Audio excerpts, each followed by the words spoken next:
ये कहानी है एक परंपरा की, जिसका आधार है संगीत, त्याग, सेवा और अध्यात्म।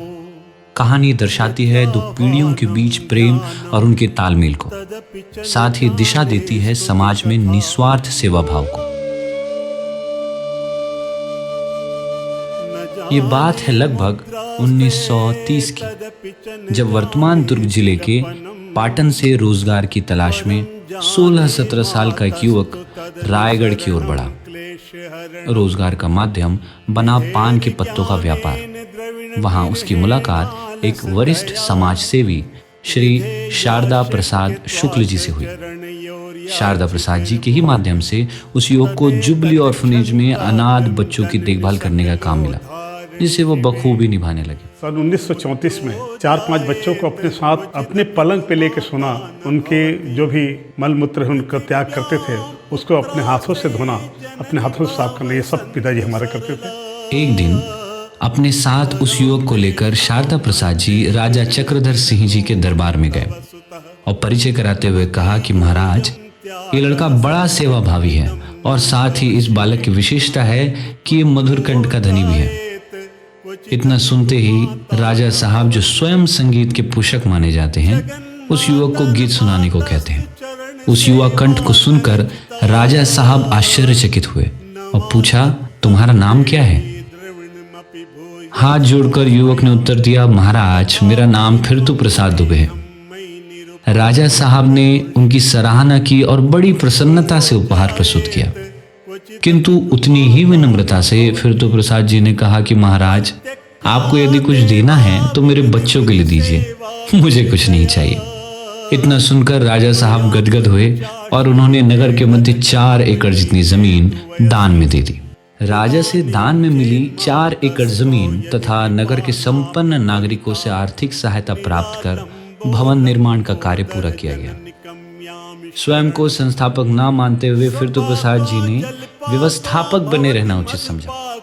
हमारे पिताजी सुबह 3 बजे उठ के नहा धो के माँ की आराधना करते थे, दुर्गा सप्तशती का पाठ करते थे। उसके बाद सुबह चाय नाश्ता करने बाद संस्था की चंदा इकट्ठा करने, कलेक्ट करने के लिए निकल पड़ते थे बस्ती की ओर। 12-1 बजे आते थे, भोजन करते थे, विश्राम करके फिर 3-4 बजे फिर निकल पड़ते थे और शाम को 6-7 बजे आते थे, फिर अपने पूजा पाठ में लग जाते थे। धीरे धीरे संस्था में सैकड़ों बच्चों का लालन पालन होने लगा। संस्था में बुनकर का काम, बढ़ाई का काम, दर्जी का काम सिखाने के साथ ही अध्ययन एवं लिसनिंग रूम, जहाँ एक बड़ा सा रेडियो हुआ करता था, इन सब की व्यवस्था थी। पुराना अफसर के इंचार्ज भी थे। बच्चों को पढ़ाई लिखाई, वो कुछ मतलब निवाड़ा वाड़ा बुनने का, कुछ और भी ऐसे से काम सब बांटा जाता था वहाँ। संस्था के बीचों बीच एक भव्य दुर्गा मंदिर की भी स्थापना की गई थी, जहाँ पंडित जी स्वयं संध्या आरती किया करते थे। क्योंकि पंडित जी स्वयं एक संगीतज्ञ थे, इसलिए उनके आग्रह पर रायगढ़ राज दरबार के मृदंगाचार्य ठाकुर लक्ष्मण सिंह जी के सुपुत्र पंडित जगदीश सिंह दीन उसी संस्था में बच्चों को संगीत की विधिवत शिक्षा देने लगे। इस संस्था को प्रयाग संगीत समिति से संबद्धता भी प्राप्त थी। हमारे संस्था में ही संगीत की ही भी शिक्षा दी जाती थी, जिसके लिए दरोगा पारा रायगढ़ से लक्ष्मण संगीत विद्यालय के गुरु ठाकुर जगदीश सिंह दीन वो आते थे। यहाँ का प्रसिद्ध चक्रधर अनाथालय जो है, वहाँ के जो संचालक थे फिरतू प्रसाद दुबे, वो स्वयं एक संगीतकार थे अच्छी तरह से। जो चक्रधर बाल सदन है, उसके मेरे ससुर जो थे मैनेजर थे, व्यवस्थापक थे, और उनकी बड़ी ख्याति थी शहर में। वहाँ पर संगीत सिखाने के लिए भी संगीत गुरु आया करते थे। फिरतू प्रसाद जी का केवल एक ही उद्देश्य था कि संस्था से जुड़ा हर एक बच्चा स्वावलंबी बने तथा अपने आने वाली पीढ़ी को आर्थिक एवं सामाजिक रूप से सुदृढ़ कर सके। संस्था ही नहीं बल्कि नगर में भी फिरतू प्रसाद जी का सामाजिक दखल बना रहा, जिसमें पंडित जी द्वारा निकाले जाने वाली प्रभात फेरी, जिसकी शुरुआत रायगढ़ में ब्रिटिश काल के दौरान उन्होंने ही की थी। इसके अलावा उस दौर में दुर्ग तथा रायपुर क्षेत्र के ब्राह्मण वर्ग के लगभग सभी लोगों का रायगढ़ में संबंध पंडित जी के ही माध्यम से बनता रहा। पहले उसका नाम अनाथालय था। पिताजी को भी अच्छा नहीं लगा, जिनके सर पर छत्र छाया माँ दुर्गा की है, तो ऐसे बच्चे अनाथ कैसे हो सकते हैं। तो ये अनाथ नहीं है, इसका नाम अनाथालय के काट करके इसको बाल सदन किया जाए। यह कहना कोई अतिशयोक्ति नहीं है कि 1932 से लेकर 1977 तक लगभग 45 वर्षों तक पंडित जी ने पहले जुबली ऑर्फनेज तथा बाद में चक्रधर बाल सदन को अपने खून पसीने से सींच कर बड़ा किया है। पंडित जी की छवि के रूप में 1955 में आपके घर एक पुत्र का जन्म हुआ। जन्म के कुछ वर्षों के अंदर ही पंडित जी को यह एहसास हुआ कि मेरा यह पुत्र बोलने में सक्षम नहीं है। इस बात को लेकर पंडित जी बहुत चिंतित रहते थे।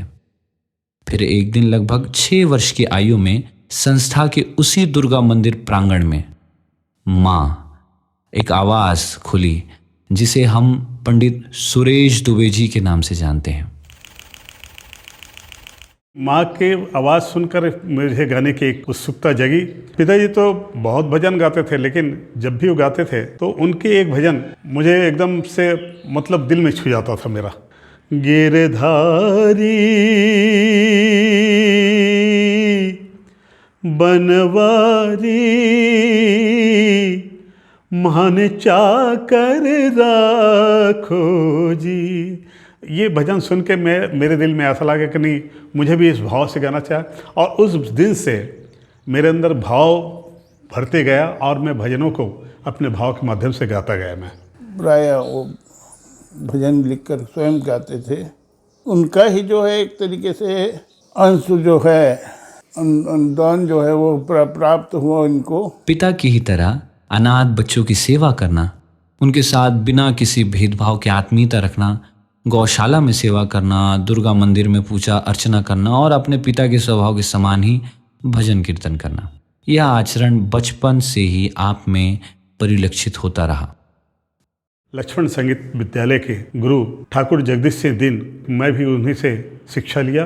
मेरे पिताजी वहाँ सिखाने जाते थे संगीत के, और उन्हीं से उन्होंने प्रारंभ में संगीत में सीखा, उसके बाद में मुझसे संगीत सीखा। मेरी माँ संतों की बहुत सेवा करती थी, जिनका प्रतिफल आज मुझे मिल रहा है। जो भी मुझे है, ये प्रतिफल मेरी माँ की वजह से है। मैं छोटा था जब, तो मेरी भजनों से, मेरी आवाज़ से कृपालु महाराज जी बहुत प्रभावित हुए। स्वामी सत्यानंद जी का सानिध्य मिला, फिर मौनी महाराज जी का सानिध्य मिला। मेरी माँ रायगढ़ में मौनी जी महाराज करके आए थे, उनकी काफ़ी सेवा की। उनके बाद माँ बोली भाई इनको अपने शरण में ले लीजिए आप। सुरेश दुबे एक बालक के रूप में हम लोगों के सामने उपस्थित हुए थे, भजन गाया करते थे। हमारे गुरु भाई हुआ करते थे ब्रह्मलीन स्वामी विद्यानंद सरस्वती जी महाराज, तत्कालीन बद्रीनाथ के शंकराचार्य स्वामी शांतानंद जी महाराज के शिष्यों में थे। तो उन्होंने सुरेश दुबे को एक नया नाम दिया था उस समय, और महाराज जी ने कहा ये बालक सुरेश है। हमारे जीजा जी दिनेश कुमार पांडे, जो कस्तूरी दिनेश के नाम से जाने जाते हैं, उनकी बहुत सारी रचनाएं जिसको मैं स्वयं अपनी आवाज़, अपनी धुन देता था, उनकी प्रेरणा से ही मुझे ये सब गाने का अवसर मिला। तो जब भी गर्मी की छुट्टियां होती थी तो 2 महीने तक बिल्कुल हम लोग का संगीत में माहौल रहता था कि 11 बजा भोजन वोजन हो के तैयार हुए कि एक कमरे में हम लोग बैठ जाते थे। सुरेश जी बैठते थे और मेरे गीतों को गाते थे, मेरे भजनों को गाते थे। वहाँ से शुरुआत हुई। धीरे धीरे उनका जो स्तर है वो व्यापक होता चला गया। उनका कंठ मधुर तो था बहुत, और इस प्रकार से मैं समझता हूँ कि हमारे परिवार के वो एक दैदीप्यमान नक्षत्र जैसे हैं। और मुझे बड़ा गर्व होता है कि मेरा एक जो साला है वो पूरे देश में नामवर हुआ, और अपने हुनर से उन्होंने अपना अकेले का ही नहीं, मेरा भी थोड़ा बहुत नाम प्रसिद्ध किया। 1977 में अपने पिता के देहांत के बाद रायपुर आकाशवाणी में आपका आना जाना शुरू हुआ, और लगभग सन 1979 में पहली बार सुगम संगीत में आपको ग्रेडेशन प्राप्त हुआ। कुछ समय बाद यह एहसास हुआ कि भजनों के कार्यक्रमों से ही अच्छी खासी आय बनी हुई है, तो क्यों न स्वतंत्र रूप से काम किया जाए। कि मंच की कार्यक्रम शुरुआत में लैलूंगा से किया, जहां लोग मुझे काफ़ी प्रोत्साहन दिए, और उस प्रोत्साहन से ही मैं कार्यक्रम में आगे बढ़ता गया। 78, 79, 80, 81, 82 तक मैं पूरा सोना अभियान कंपनी के साथ रहा और छत्तीसगढ़ी गीतों को गाता रहा, जिसमें तय बिलासपुरीन मैं रगड़िया और एक दुख के रात पहागे आगे सोना अभियान, ये प्रमुख शीर्षक गीत, इसको मैं ही गाता था। दुख के रात पहागे जागो कमैया किसान आगे सोनहा बिहान, बगर थे अंजोर जम्मू खेत खार मारे आगे सोनहा बिहान। दाऊ जी मेरी आवाज़ से इतने प्रभावित थे कि एक बार मैं दाऊ जी को सुनाया, नहीं जाऊं ससुरार कभू अब, मोर मयारू भाई रे,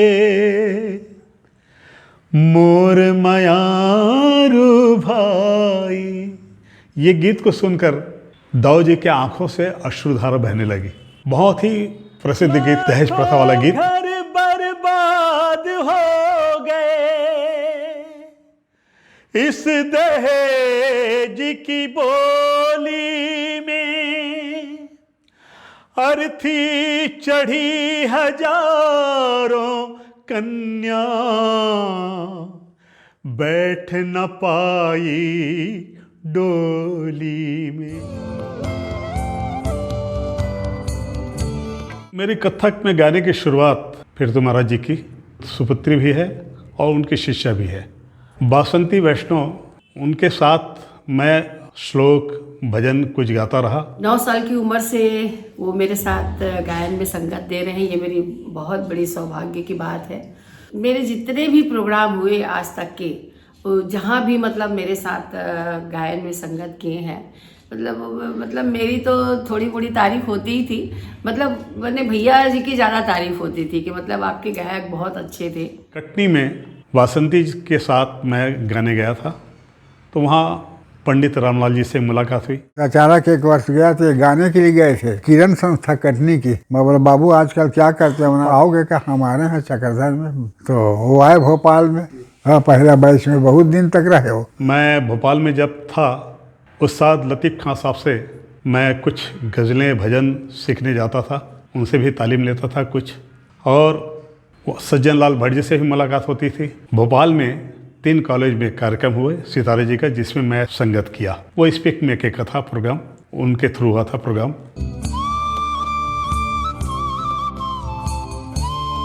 इसी बीच 1985 में प्रेमलता जी, जो रायपुर की रहने वाली थी, से आपका विवाह हुआ, जब लगभग 6 महीनों में अपने ही कार्यक्रमों से जुड़े हुए 35,000 रुपयों से आपने ये जिम्मेदारी पूरी की। उसके बाद मेरी कोरबा में संगीत प्रियदर्शनी संगीत महाविद्यालय, जिसको पंडित रामलाल जी के माध्यम से ही खुलवाया गया था, उसमें मेरी नियुक्ति हो गई। लगभग 7-8 महीना काम किया मैं वहाँ। काम करते करते मुझे ऐसा ज्ञात हुआ कि इंदिरा कला संगीत विश्वविद्यालय में संगतकार का पद के लिए आवेदन करना चाहिए। अचानक खैरागढ़ में क्या होना था, ये आपका सेमिनार, वो आशीर्वाद हम आ गए थे। मेहरबानी करें तो बहुत अच्छा गाते हैं। मैं बोला रायगढ़ के हमारे, अगर खैरागढ़ में कोई जगह हो तो वहाँ उनको रखिए। तो ऐसा संयोग भगवान के भाग्य की है, वहाँ खैरागढ़ में उनका हुआ। डॉक्टर पीडी आशीर्वादम जी, और जिनका सानिध्य मुझे काफ़ी मिला, और उनकी प्रमुख शिष्या प्रोफेसर मांडी सिंह, जिनके साथ मैं बहुत सारे मंचों पर कार्यक्रम किया। मेरा इनसे परिचय बहुत पुराना और गहरा है। इंदिरा कला संगीत विश्वविद्यालय में जब इनकी नियुक्ति हुई तो उस समय नृत्य संकाय के डीन और कथक नृत्य विभाग के हेड मेरे गुरुजी प्रोफेसर पीडी आशीर्वादम थे। इनका व्यवहार, ये बड़े ही सच्चे और ईमानदार किस्म के व्यक्ति हैं, इसलिए मेरे गुरुजी इनके व्यक्तित्व की इस विशेषता के कारण भी काफ़ी पसंद करते थे, और मैंने भी इनके ऊपर बहुत विश्वास किया, और मैं इन्हें सुरेश भैया कहती हूँ।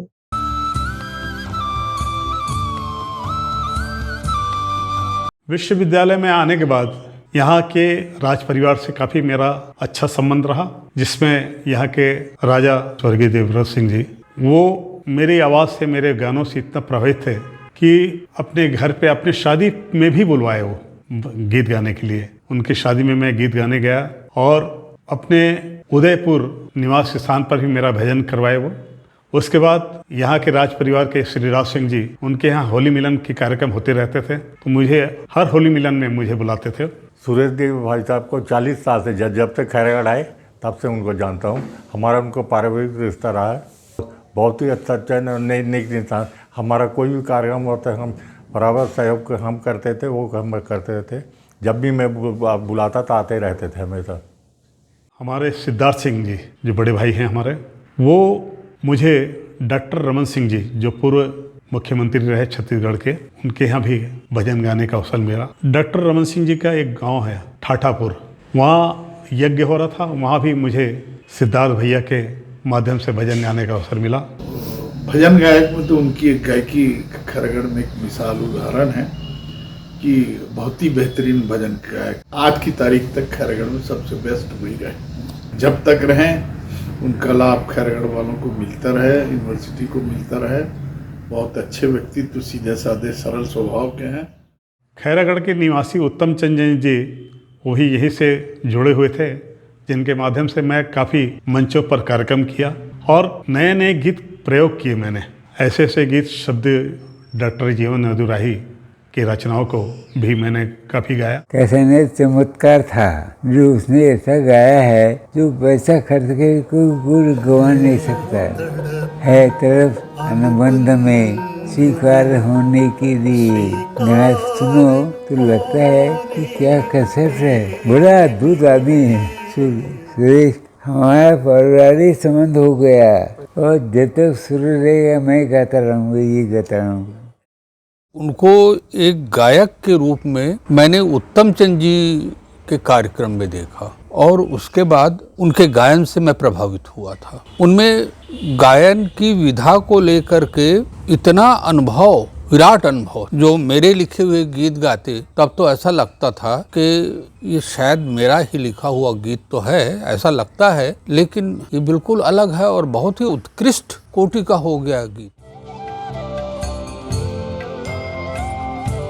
सुरेश जी ने राज्य के सभी प्रमुख मंचों पर अपनी सांगीतिक प्रस्तुतियां दी हैं, जिनमें मुख्य रूप से रायगढ़ का विख्यात चक्रधर समारोह, जांजगीर का जाज्वल्य देव महोत्सव, कवर्धा का भोरम देव महोत्सव, राजीव कुंभ महोत्सव, छत्तीसगढ़ में आयोजित होने वाला राज्योत्सव में आपने कई वर्षों तक निरंतर कंटिन्यूअसली प्रस्तुतियां दी हैं।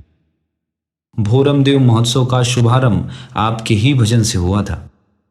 इनके अतिरिक्त राज्य के कई प्रतिष्ठित मंच जैसे जगार, बस्तर, रामगढ़, दुर्ग गणेशोत्सव सम्मिलित हैं। का पहला प्रोग्राम देखा था रायपुर में मधुकर कदम जी के स्कूल में, तो उस समय एकदम युवा थे और बहुत ही जबरदस्त उनका भजन का परफॉर्मेंस था। उनके साथ वायलिन बजा रहे थे बसंती मोती जी। मैंने छत्तीसगढ़ी गीत भी सुना उनके मुख से और भजन का तो हर समय राज्योत्सव और राजीव कुंभ आदि में सुनते रहा हूँ। एक बहुत अच्छा गायक और कह सकता हूँ मुझे भी उसके साथ गाने का सौभाग्य मिला। हमारा तो दोस्ताना रिश्ता है, भाईचारे का भी रिश्ता है। 1-8 साल मुझसे बड़ा होगा सुरेश भाई, और जब हमारे साथ गाते थे तो हमको लगता है हम लोग क्या गा रहे हैं यार, ये भावनाएं आती थी और आज भी ये भावना है। ठीक है, हमारा भी नाम थोड़ा हो गया है, लेकिन सुरेश दुबे गायन के क्षेत्र में एक अलहदा नाम है। सुरेश भैया के साथ हम लोग बहुत साल से जुड़े रहे हैं। मेरे ख्याल में जब मैं आकाशवाणी में शुरू में मेरा ऑडिशन पास करके और गाया था, और उस समय भैया हमारे से पहले से उसमें ग्रेडेड आर्टिस्ट रहे। कई बार ऐसा हुआ कि साथ में कंसर्ट्स में हम लोगों ने मुलाकात की और वहाँ पे भैया का गायन भी हुआ, हम लोग का भी था साथ में। तो उस तरीके से जुड़े। फिर ज़्यादातर उनको हम लोग बोलते भैया महेंद्र कपूर जैसी आवाज़ है आपकी। I was in search of good performing artist there. So I met Suresh Dubey ji and I heard his singing, especially light singing and bhajans and all. So I was very much attracted towards his singing. That is one reason. Second reason, staying in a building together in different rooms. So we used to have lot of discussions and we used to practice. We used to make songs and all. and he is a very good composer also. I have sung few songs for him.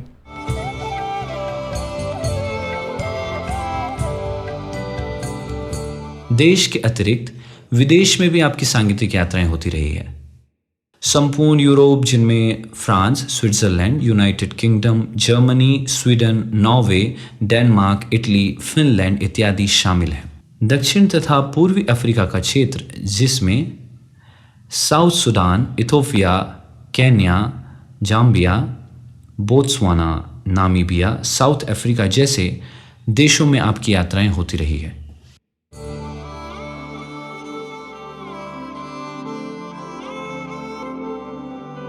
Yarpur Patna Balram ji के आश्रम में भजन गाने के लिए जाता था। मधुकर आनंद जी हैं जो हमको वहाँ से जोड़ रखे थे। मधुकर आनंद जी की इच्छा थी कि मैं विदेश जाऊँ, तो वो शर्मिला शर्मा जो पेरिस में रहती हैं, बिरजू महाराज की शिष्य है कथक की, उनसे मेरी मुलाकात करवाए। सुरेश भाई की एक बहुत खासियत है, मगर मुझे एक बात जो बहुत मेरे दिल को छू गई वो ये बात है कि जब भी कोई टूर होता था तो मैं उन्हें सिर्फ बोल देती थी कि सुरेश भाई ये करना है, और कुछ म्यूजिक जो महाराज जी के कंपोज किए हुए थे मैं उन्हें भेज भी देती थी। तो जैसे ही वो प्लेन से उतरते थे पहली बात उनकी ये होती थी कि चलो शर्मिला मैंने ये तैयार कराया, सुन लो ठीक है कि नहीं। इतने बड़े कलाकार होते हुए भी इतने शांत स्वभाव के।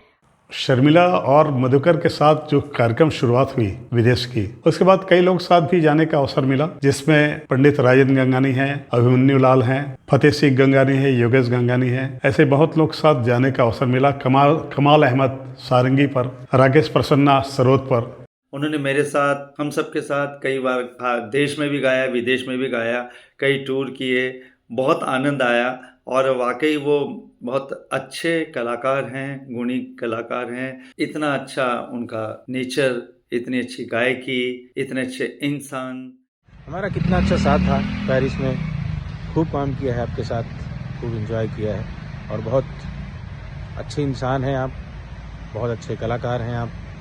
ऐसे ही आप खूब तरक्की करें और बच्चों को भी आगे बढ़ाएं। He's a fantastic and a versatile vocalist, specializes in bhajan singing. He has sang many concerts as a bhajan singer. His other speciality is his wonderful nature, his adaptivity, his humility, towards his co-artists and how he mingles with them, which makes him dear to many artists to work with. लहरी बाबा से मेरी मुलाकात सन 1995 में हुई, और उस समय से लहरी आश्रम में मेरा कहीं न कहीं प्रस्तुति होती रही। उन्हें हमारे भक्त परिवार में भजन सम्राट, संगीत सम्राट करके पहचान बनाई। उन्होंने आस्था एक कैसेट हमारे आश्रम की तरफ से जो संचालित थी, और एक लहरी चालीसा जो आज भी हमारे आश्रम में उपलब्ध है, वो बाबा जी को भी बहुत प्रिय थे। सन 2001 में खैरागढ़ राम मंदिर में ब्रह्म ऋषि बर्फानी दादाजी के माध्यम से एक यज्ञ हो रहा था। तो मैं अपनी माँ से कहा, माँ एक बहुत अच्छे संत आए हुए हैं, मेरी इच्छा है मैं उनको गुरु बनाऊं। और उस दिन, जिस दिन मैं गुरु बनाया, उस दिन हमारी शादी की सालगिरह, एक भजन जो बहुत उनको पसंद आता था, जल जाए जीवा पापनी श्री राम के बिना। दादाजी बोलते थे मठ महंत वाला, वो ये इतने शब्द बोलते थे, मैं समझ जाता था कौन सा भजन। प्रिया कंत बिन मठ महंत बिन हस्ती दंत बिना, हम सबका बेकार है जीना, रघुवर नाम बिना, जल जाए जीवा पापनी श्री राम के बिना। ये भजन उनको बहुत पसंद आता था। उनसे मिलने पर मुझे ये अनुभूति हुई कि वीणा वरदायिनी का वरद हस्त पंडित दुबे जी के सर पर है, और दूसरी तरफ गुरु का अपार स्नेह और सानिध्य उन्हें प्राप्त था। और हमने देखा है कि हम तो 25 वर्ष पूर्व करीब ये गुरु के भजन में हो जा रे दीवाना करके एक भजन दुबे जी ने गाया था, और वो भजन बहुत प्रसिद्ध हुआ। और अब आज 25 साल के बाद जबकि मीडिया इतना डेवलप हो चुका है और बहुत सारी टेक्नोलॉजी आ गई हैं, तो मैं देखता हूँ कि बहुत सारे अन्य गुरु संप्रदाय के लोग भी YouTube में वीडियो डाले हुए हैं और उसमें गुरु का फोटो उनके गुरु और संप्रदाय से संबंधित है, परंतु आवाज़ दुबे जी की है। तो मैं घटना बताता हूँ वैसे कि एक बार मैंने दुबे जी से चर्चा की कि मैं बोला कि पंडित जी आप इतना बढ़िया भजन गाए हैं, हम लोग बहुत पहले इसको तैयार करवाए थे और आपके इस स्वर का उपयोग जो है बहुत सारे अन्य धार्मिक संप्रदाय के लोग भी कर रहे हैं, तो आप अपना इस वीडियो को कॉपीराइट या कुछ ऐसा क्यों नहीं करवाते। तो दुबे जी ने कहा था कि भाई ये भजन तो मैंने गुरु के चरणों में समर्पित किया है और गुरु चाहे कोई भी हो, तात्विक दृष्टि से गुरु तत्व एक ही है, इसलिए इसको कॉपीराइट कराने की आवश्यकता नहीं है। जितने लोग लाभान्वित हो रहे हैं उतना अच्छा है।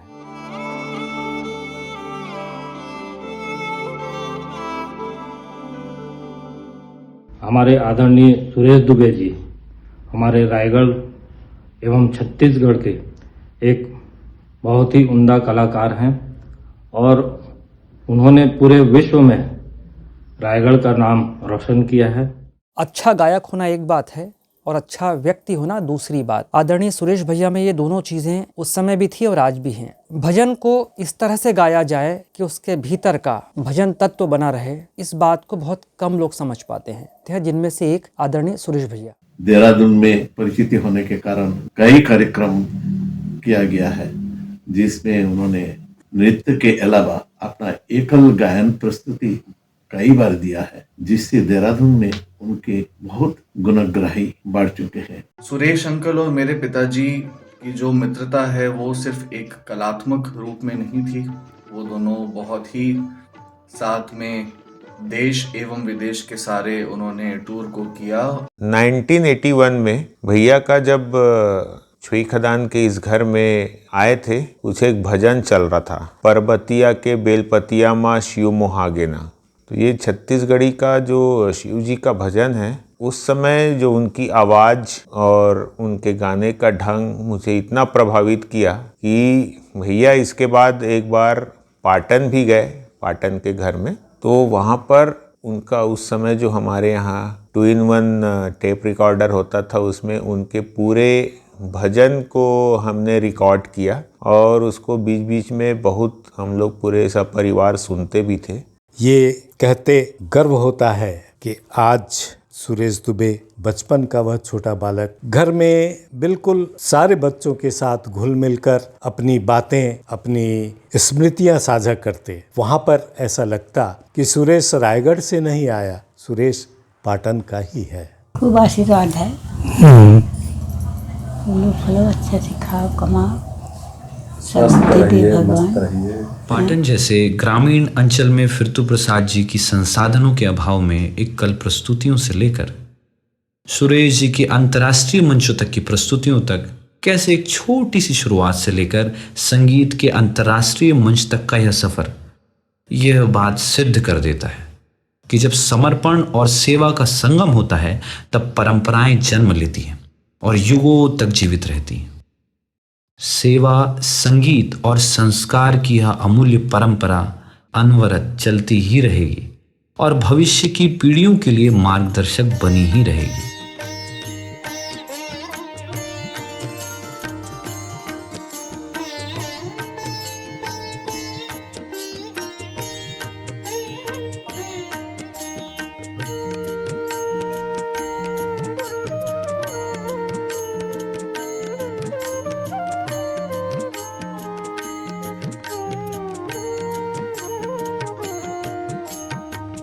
गुरु के भजन में हो जा रे दीवाना, गुरु के भजन में हो जा रे दीवाना, सपनों की दुनिया का क्या रे ठिकाना।